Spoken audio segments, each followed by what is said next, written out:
Բարի երեկո եւ բարի գալուստ հայկական ժամանակ տաղավարում զրուցելու եմ հանուն Հանրապետության կուսակցության արտաքին գործերի քարտուղար Արնոլդ Բլեյանի հետ։ Բարև ձեզ, պարոն Բլեյան։ Բարև ձեզ։ Պարոն Բլեյան վարչապետը այսօր աշխատանքային այցով Ղրղստանում է, բացի ղրղզներին տեսնելուց, այնտեղ նաև կայանալու է Եվրասիական միջկառավարական խորհրդի հերթական նիստը, ինչ ակնկալել այս այցից առհասարակ եւ այս նիստից, մասնավորապես ինչ է կարծում այս քննարկումները արդյոք որևէ մեղմացում կբերեն Հայաստանի ուղղությամբ, նկատի ունեմ այս սանկցիաները, որ արդեն նախընտրական եւ հետընտրական շրջանում շարունակվում են։ Ամենայն հավանականությամբ վարչապետը կբարձրաձայնի ԵԱՏՄ-ի տարածքում չգործող ազատ առևտուրը եւ այդ սահմանափակումները, որոնք թարապես չեն տեղավորվում մաքսային գոտու շրջանակում գործող կանոնների շրջանակում եւ ամենայն հավանականությամբ դրանք որևէ արդյունքի չեն բերի, բայց բարձրաձայնելը այդտեղ շատ կարևոր է, որը հերթական անգամ մեզ թույլ կտա գնալ ավելի կոնկրետ քայլերի, այն սառեցումը մեր անդամակցության, որը գործի է դրել Ռուսաստանի Դաշնությունը, մենք մեր կողմից եւս դրան ընթացք տանք եւ ընդհանրապես ԵԱՏՄ-ից պետք է դուրս գանք։ Իհարկե շատ կարեւոր է, որ նաեւ այն ղրղզներին ում տեսնի վարչապետը, ինչ կանտով կակ ունենան, սա երգիծական ոճից, բայց ամենայն հավանականությամբ որևէ դրական տեղաշարժ այն առումով, որ սահմանափակումները կվերանան կամ որ մենք կլսենք որևէ դրական կամ լավ գոնե այսպես տրամաբանական բացատրություն, թե ինչպես կարող է մաքսային գոտում սահմանափակումներ լինել, տարանցիկության սահմանափակում լինել, որովհետև գիտեք, որ Ռուսաստանի Դաշնության տարածքը նույնպես որպես տարանցիկություն դիցուկ ուղարկում եք միտեղ չի գործում, սահմանափակվում է, սա անտրամաբանական է, սա չի կարող պատահի։ Եթե մաքսային գոտի է, ընդհանուր մաքսային գոտի եւ դու լիարժեք անդամն ես, նման սահմանափակում լինել։ Այո, ես համարում եմ, որ դա ԵԱՏՄ-ի թաղման սկիզբն է, հուղարկավորության սկիզբն է։ Դա է հարցնել, պարոն Բլեյան, վարչապետն էլ այդ մասին խոսել, որ եթե այս ճանապարհով շարունակի գնալ ԵԱՏՄ-ն եւ կամ Ռուսաստանը, ապա դա կնշանակի ԵԱՏՄ-ի վերջի սկիզբը։ Հիմա ինչ է կարծում, այս ընկալումը կա իրենց մոտ, թե սա պարզապես համարում են պոպուլիստական հայտարարություն։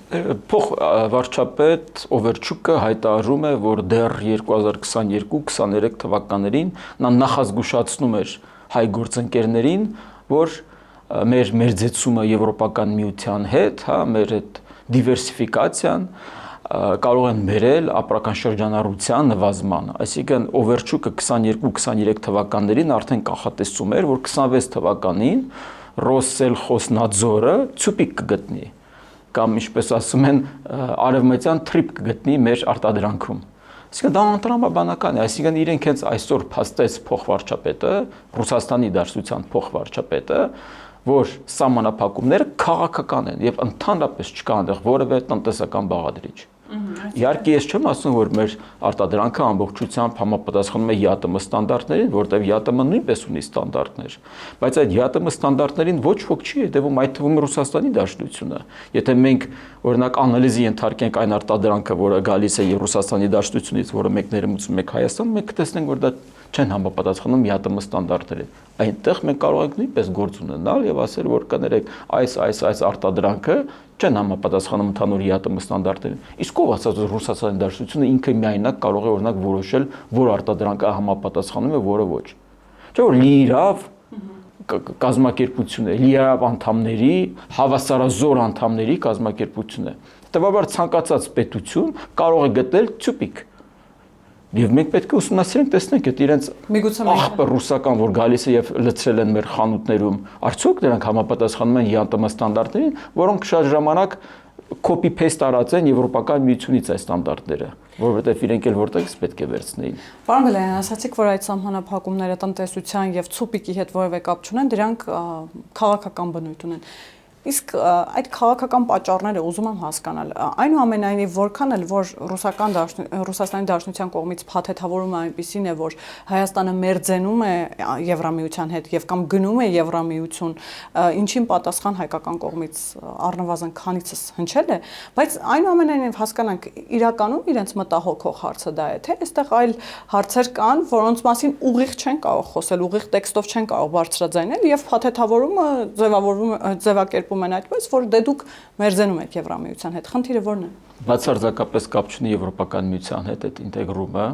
Ես դες մի զուգահեռ օրինակ բերեմ, բոլորին վերջերս նախագահ Պուտինն ասում էր, որ նա երբեք դեմ չի եղել, որ Ուկրաինան դառնա Եվրոպական միության անդամ, իրենք դեմ էին, որպեսզի Ուկրաինան դառնա ՆԱՏՕ-ի անդամ։ Բայց հիշեցնեմ, որ Ուկրաինան չեզոք երկիր էր սահմանադրորեն, օրենսդրորեն չեզոք երկիր էր համարվում, մինչև Ղրիմի անեքսիան։ Իսկ Ղրիմի անեքսիան եղավ այն պարագայում, երբ Ուկրաինան որոշեց ստորագրել Եվրոպական միության ասոցիացման համաձայնագիրը։ Այսինքն իրենք միշտ ստում են։ Սա մենք պետք է ի սկզբանե փաստենք։ Հայաստանի պարագայում Եվրոպական միությունը չէ խնդիրը։ Հայաստանի պարագայում դա խաղաղությունն է։ Առաջնայինը խաղաղությունն է։ Ռուսաստանի Դաշնության համար օդ-ու-ջրի պես պետք է այստեղ հայ-ադրբեջանական կոնֆլիկտ։ Օդ-ու-ջրի պես պետք է հայ-թուրքական փակ սահման։ Օդ-ու-ջրի պես պետք են սահմանապահներ հայ-իրանական, հայ-թուրքական սահմանին։ Որովհետև եթե մենք գալիս ենք խաղաղության համաձայնագրի ստորագրմանը, հայ-թուրքական, հայ-ադրբեջանական սահմանի բացմանը, որակապես փոխվում է իմաստը Ռուսաստանի Դաշնության ներկայության Հարավային Կովկասում։ Այսինքն իրենք էլ մնում են այստեղ ինչ անեն։ Չէ, ելի ես ունեմ այդ հարցադրումները, թե իրենց մնալն այստեղ ինչ կապ ունի։ Օրինակ, ով կարող է ինձ բացատրել, թե ռուս սահմանապահը իրանցիներին է պաշտպանում հայերից, թե հայերից է պաշտպանում իրանցիներից։ Ինչ խնդիր է կատարում, պարոն Բլեյան, եւ նաեւ ռազմաբազան ինչ խնդիր են կատարում այստեղ, ինչ խնդիր։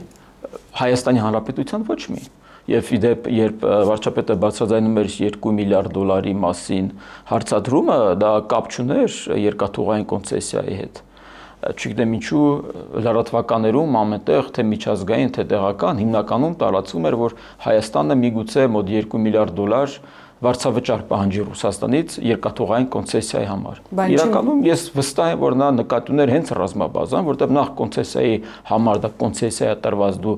վարձավճար չես կարող պահանջել, երկրորդը խոսքը գնում է բնականաբար ռազմաբազայում թե Գյումրիում, թե ավիաբազան Երևանում, Էրեբունի ավիաբազան, որովհետև ինչ է նշանակում թարապես այդ բազաների իմաստը որն է։ Օրինակ երբ Սերժ Սարգսյանի տարիներին այն երկարաձգվում էր ժամկետը, հիմնական նպատակը այն էր, որ ռազմաբազայի տիրապետության տակ նաև ներառվի հայ-ադրբեջանական սահմանը, պատասխանատվության գոտի է դառնում, պաշտպանության պատասխանատվության գոտի։ Եվ մենք տեսանք դրանք չգործեցին։ Այսինքն մենք վճարում ենք այդ ռազմաբազային, որպեսզի մենք outsource ենք արել մեր անվտանգությունը, մեր տարածքային ամբողջականության եւ սահմանային անվտանգությունը,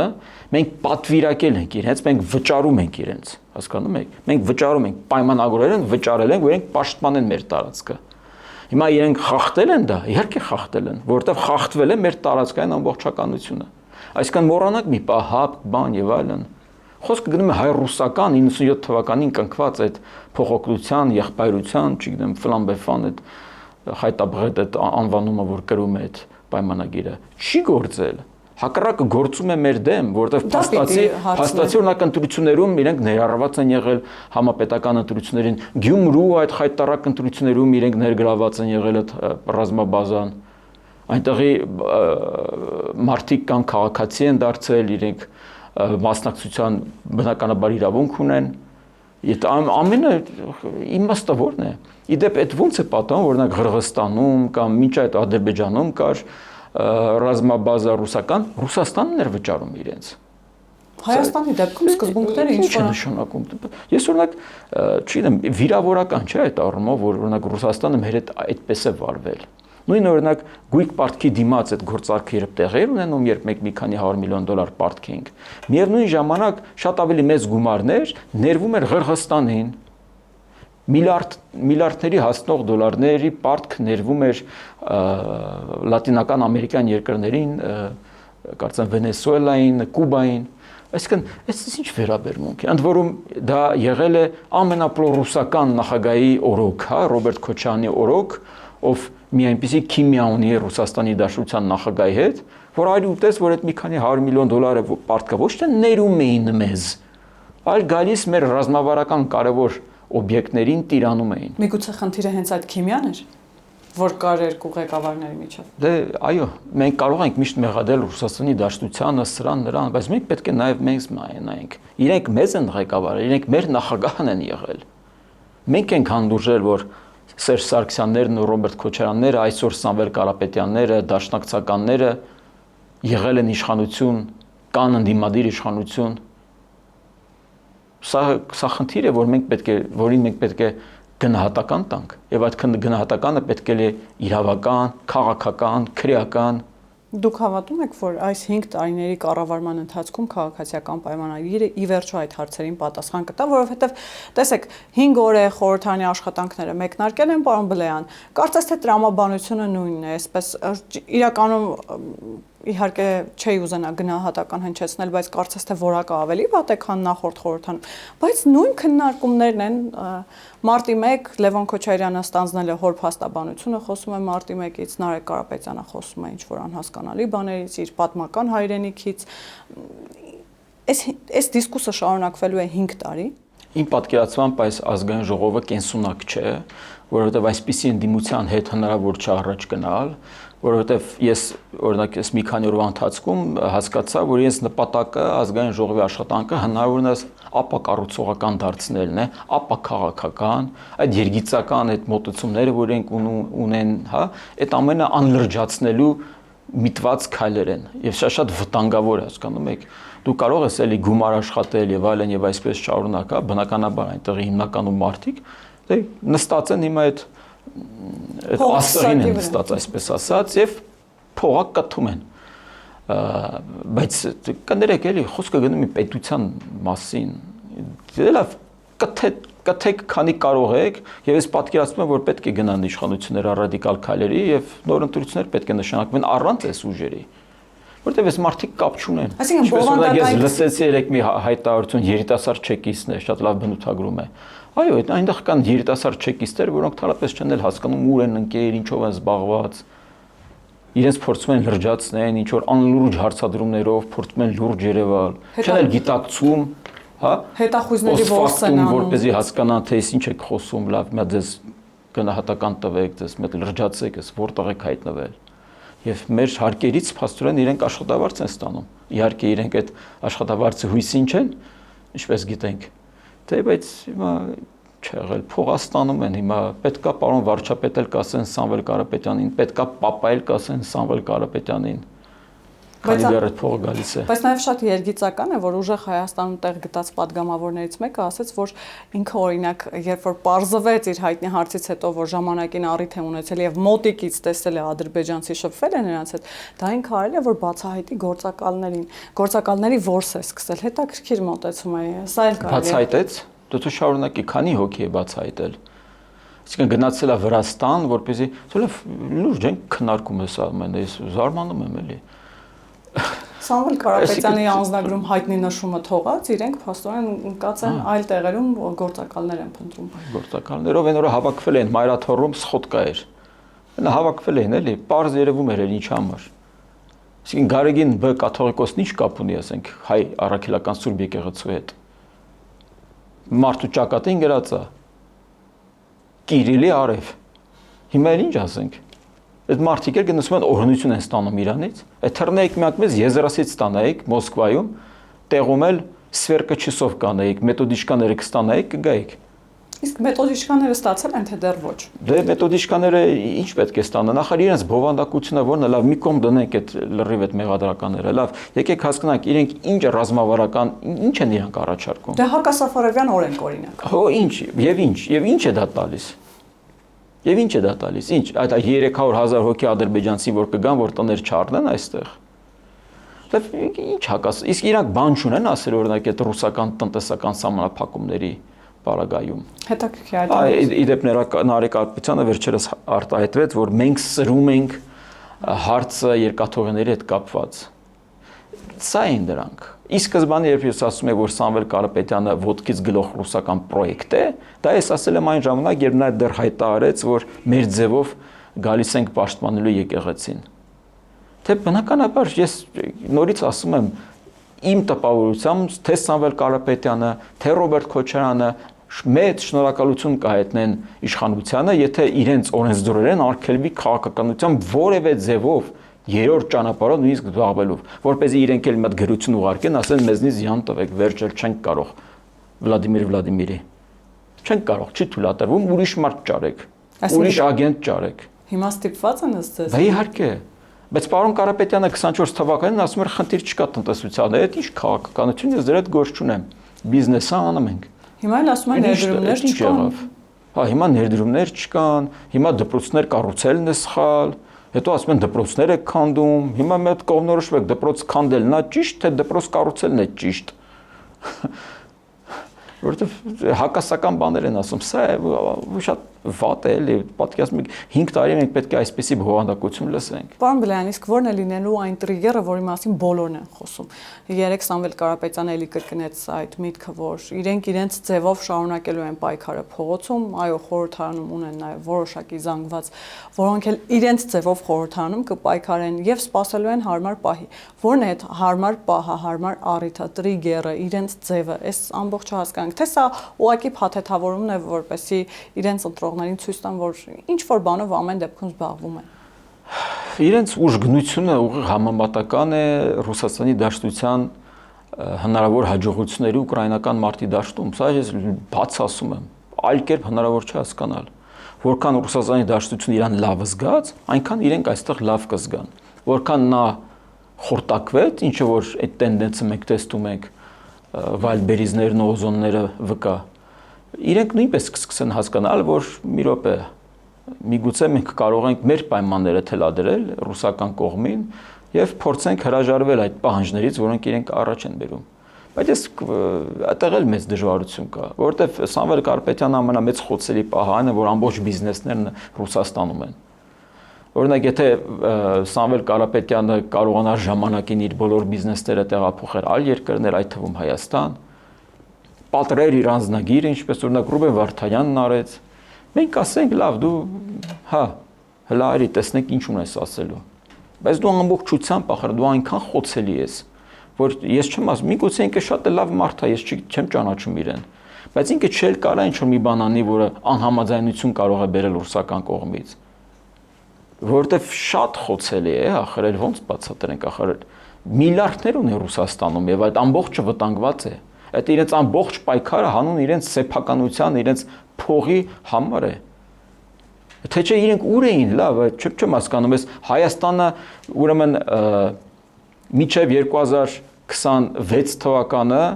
լավ, մինչև 2018 թվականը նս ծաղկուն վիճակում էր, իրենք ձայն չէին հանում, չէին ուզում գային փրկեն իրենց ձևերով Հայաստանը, բայց հիմա կործանվում է։ Այդ ո՞նց եղավ։ Եկեղեցին երբ վեհապարն էր երևի։ Վեհապարն էր, հա, փաստորեն, այսինքն Գարգին Բ կաթողիկոսով է պայմանավորված Հայաստանի Հանրապետության զարգացումը։ Ինչ կապ ունի ինքը։ Ինչ կապ ունի։ Դա հոգևոր կյանք է, դա տնտեսական կյանքի մասն ենք խոսում։ Մեկը մյուսի վրա կարող է ազդել։ Այս դե կներեք, ում եք դուք գժվցնում։ Եվ պարոն Բլեյան, քանի օր է տեսնում ենք, որ իշխանական падգամավորների կողմից, Ռուբինյանի կողմից այդպիսի կոչ հորդոր կա, որ կառուցողական մթնոլորտում փորձենք քննարկումներ սկսել, զրոյական կետից սկսենք։ Ինչ եք կարծում, կստացվի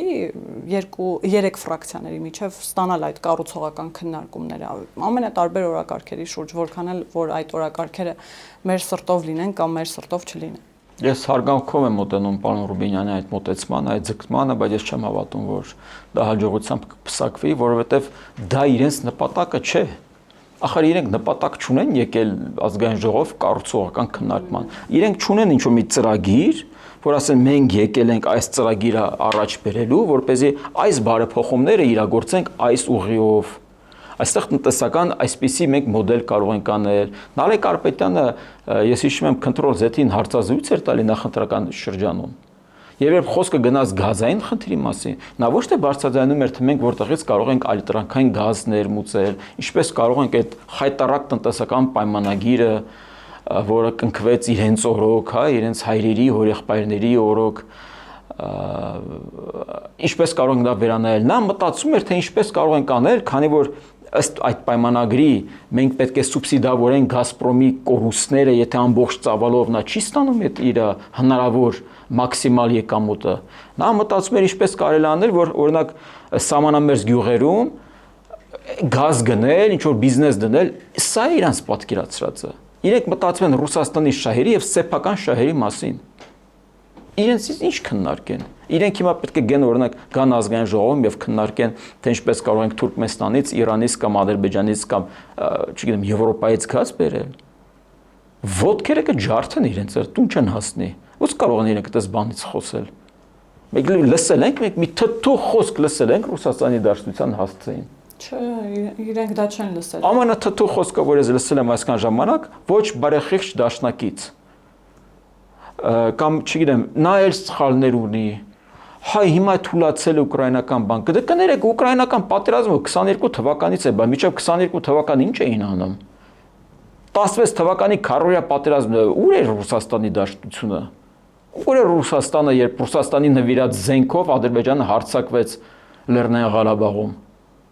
Բա ասում էին, չգիտեմ, կոդեր կան, չիպեր կան եւ այլն, այդ զենքը չի օգտագործվի Արցախի դեմ։ Հիշում եք այդ երգիծական այդ բացատրությունները, ընդ որում հայկական կողմի։ Ում էին գժի տեղ դնում, չեմ հասկանում։ Այսինքն Ադրբեջանը զենք էր առնում Ռուսաստանից, որը ում վրա հարձակվի, բա։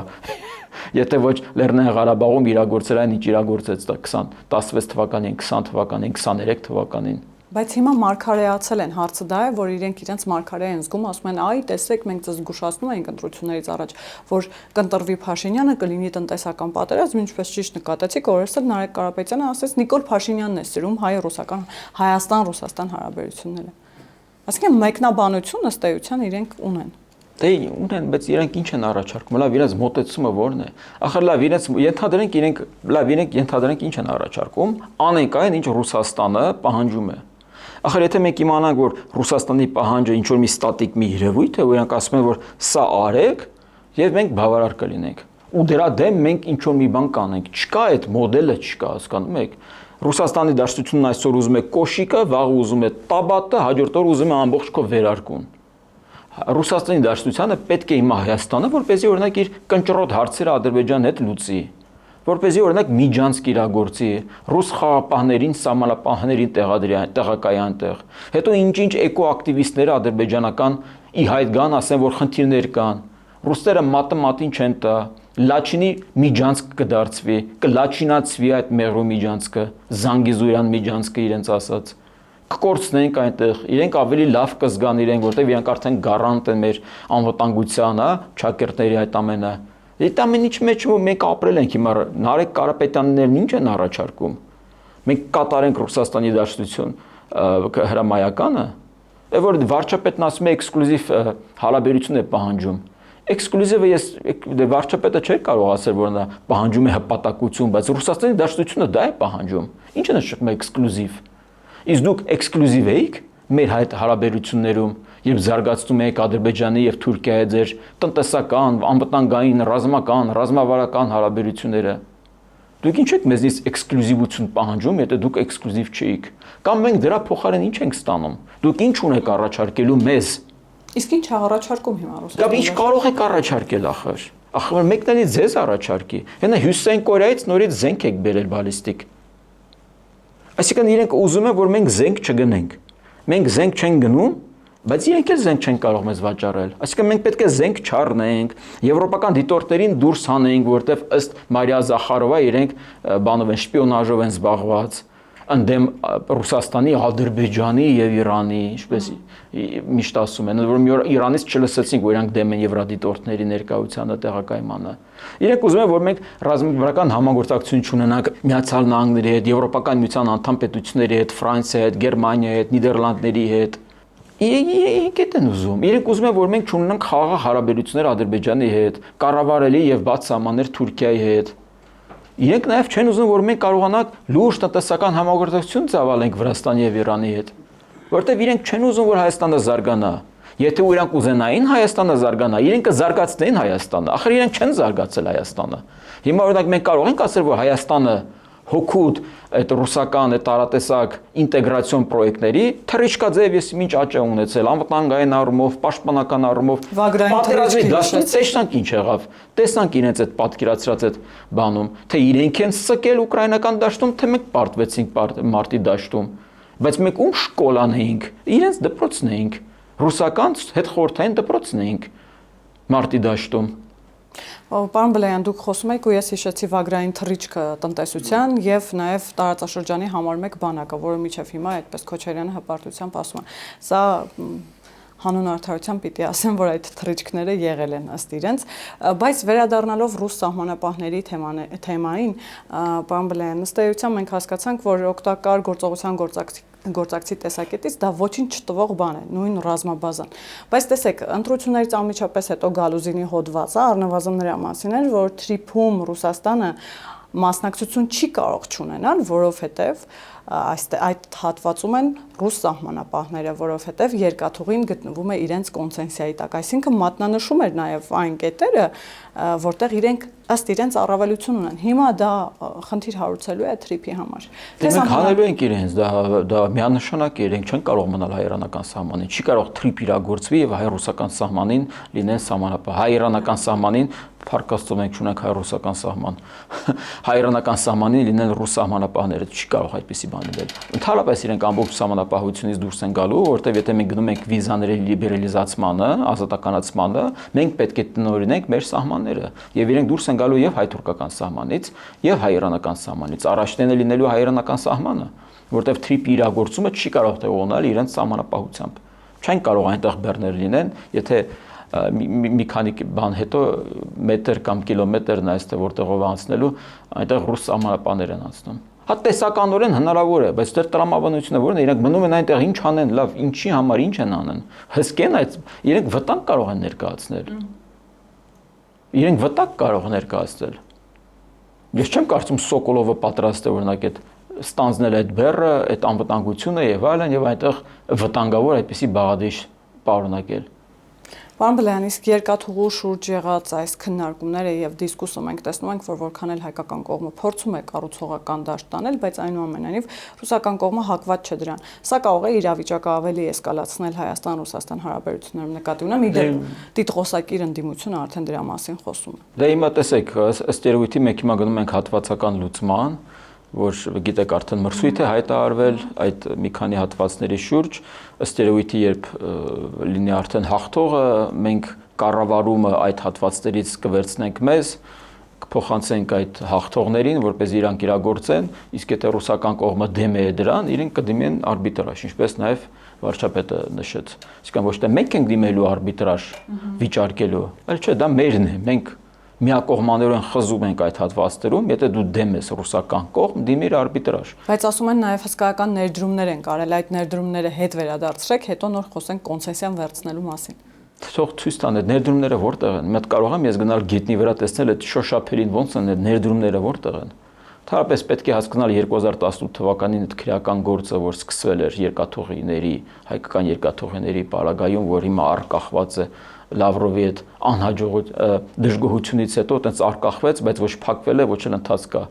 Պետք է հասկանանք, մի հատ նորից բացենք այդ քիսելը, տեսեք այդ ինչ կա այդտեղ։ Եվ հետո կպարզենք, թե դուք ուզում եք դեռ պահանջել մեզանից գումար, եւ դուք պայմանագրերեն իրենք իդեպ ներդրում պետք է ապահովեին։ Բայց որ կայարանը գնանք տեսնենք, լավ, գնանք Սասունցի Դավթի կայարանը, մենք կարող ենք այդ ներդրումը տեսնել, ինչ որ մի նոր բան կարող ենք տեսնել։ Իսկական իրանց վագոներում Wi-Fi-ից բացի ինչ մի նոր բան կա։ Նույն սովետական ցարական շրջանի շարժասանդուղ կա հիմնականում։ Իրանք ինչ կարող են առաջարկել։ Այսինքն վարչապետի հայտարարությունը, որ երկաթուղին ռուսական կոնցեսիայից վերցնելուն այլ ընտրանք չկա, չեն կարող։ Չի կարող։ Չեն կարող իրանք առաջարկել։ Դե հիմա ինչքան ժամանակ անցել, ասել ենք եկեք կառուցեք, չէ՞։ Պաշտոնապես հայկական կողմից խնդրանք առաջարկ եղավ, պահանջ եղավ, որպեսզի եկեք, մեզ պետք են այդ ճանապարհները Ադրբեջանի հետ, Նախիջևանի հետ, Թուրքիայի հետ։ Ուրա, չկա։ Ինչու՞, որովհետև իրենք չեն ուզում որ դա տեղի ունենա։ Իրանց համար Թրիփը մահացու է։ Իրենք չեն, իրանք ուզում են հարամեն։ Նարեկ Կարպետյանը, որ ասում է բերենք Չինաստանին եւ Ռուսաստանին, մաս կազմենք Թրիփին։ Իրենք չեն բերում դրա համար, որ կոմպլեմենտարիզմ ապահովեն։ Վարդան Օսկանյանի ասած։ Իրենք բերում որ հարամ են դետի։ Նախ դա հնարավոր չէ, ամերիկյան կողմը երբեք դա թույլ չի տա եւ երբեք չի համաձայնի, ոչ էլ համաձայնվի հավատացեք ադրբեջանցիները, ոչ էլ մենք ենք համաձայնվում։ Հիմա լավ ինչ պետք է մենք ինձ բերենք։ Բայց ինչու պետք է մենք բերենք։ Իսկ այդ որ մի ուրիշ միջազգային պրոյեկտում իրենք փորձել են հայերին ներառենք։ Հանուն ինչի։ Իրենք մեզ ինչ։ Իրենք մեզ ինչ։ Եթե մեր վրացիները հարց բարձրացնեն, մենք կարող ենք քննարկել, մեր հարևանն է։ Եթե իրանցիները մենք կարող ենք քննարկել, միգուցե կարողանանք մի մեծ գործարքի մեջ մտցնել, հա, այդ Դոնալդ Թրամփի հետ բան եւ այլն, մեր շահերից է բխում, որ ամերիկա-իրանական հարաբերությունները ինչ որ բան լինի եւ այլն կամ ամերիկա-վրացական։ Ես այդտեղ հասկանում եմ, ռուս ինչ կապ ունի այս ամենի հետ, հասկանում մենք ինչ են ուզում մեզնից։ Հիմա գնացեք զբաղվեք ձեզնով, տեսեք ձեր վալբերիզները ինչ է լինում, օզոններն ինչ են լինում։ Շնորհակալ եմ, պարոն Բլեյան։ Միշտ սիրով։ Հիշեցնեմ, որ զրուցակիցս հանուն Հանրապետության կուսակցության արտաքին գործերի քարտուղար Առնոտ Բլեյանն էր, կհանդիպենք։